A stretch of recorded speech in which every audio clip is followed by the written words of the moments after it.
Hello, my name is Freddy, and welcome to the presentation from Cultural Studies from the TSW 5. Explain the impact of the scientific revolution and its conflict with the Catholic Church, pages 856 to 861.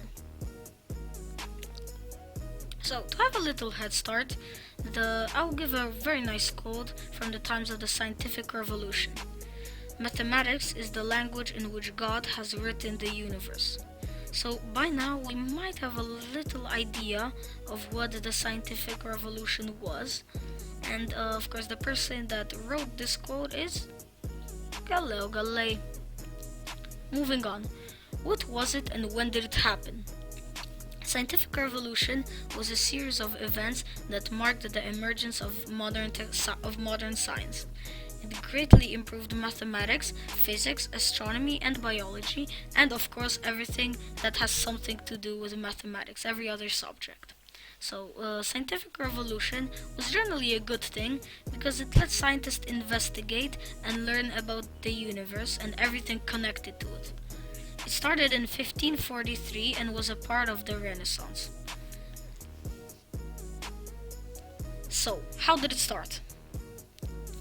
The scientific revolution started because of astronomy and Nicholas Copernicus's unique theory called the instrumentalism. And the instrumentalism has nothing to do with instruments such as the ones shown on the screen. However, they have something to do with tools for predicting phenomena, which are also called seismographs. It was a successful scientific theory which revealed nothing known either true or false about nature's unobservable objects, properties, and even processes.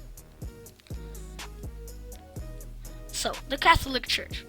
Before the scientific revolution, the Catholic Church was very powerful and was controlling the whole city.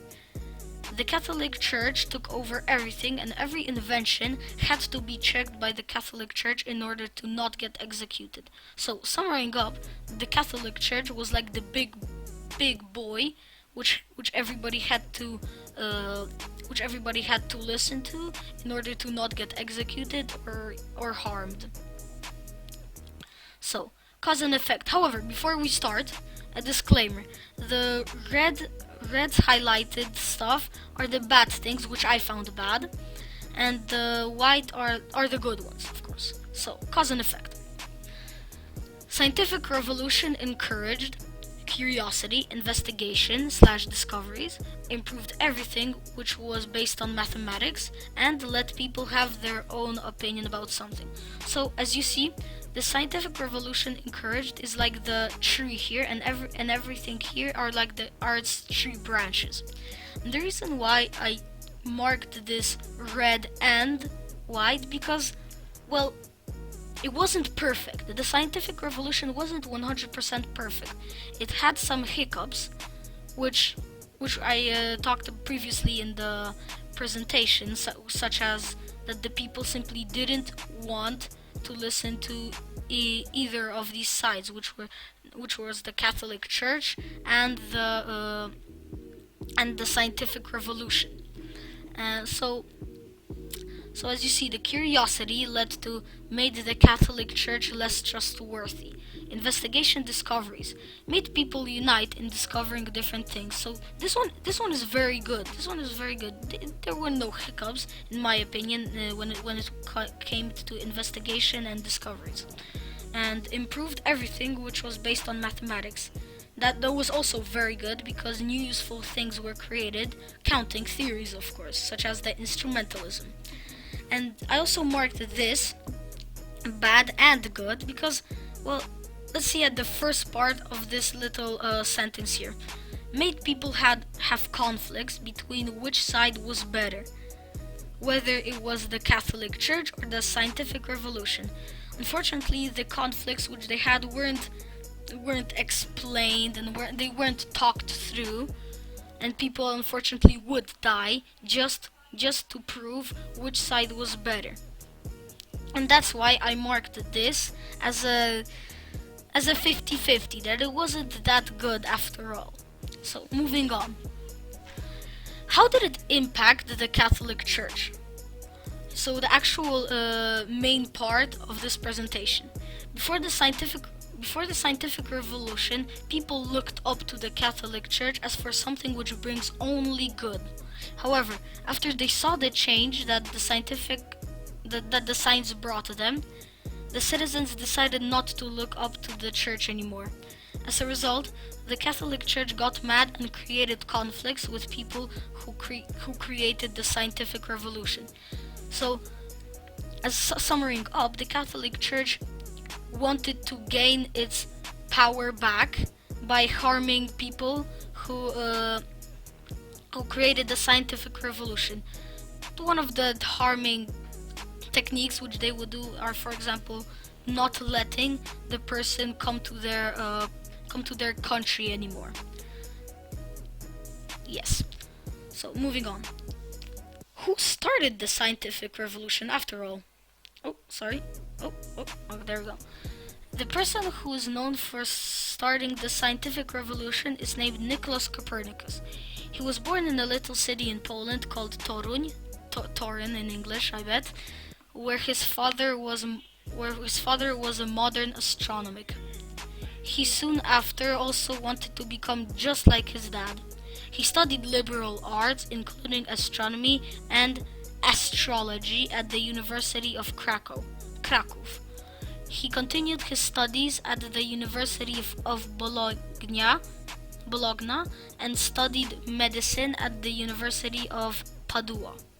He received a doctorate in canon law from the University of Ferrara, yeah, but he did not study there after all. And this is how he looked. Moving on. Who ended it? There isn't really the exact name for who ended the scientific revolution. All we know is that it ended in about 1634 with the publication of Galileo Galilei's dialogue concerning the two chief world systems. Nobody knows why it ended, but the theories say that the Catholic Church wanted a revenge and got it. After all, the Catholic Church managed to end the scientific revolution. So now the big question comes up. Does this mean that the Catholic Church was bad? Well, I wouldn't say so.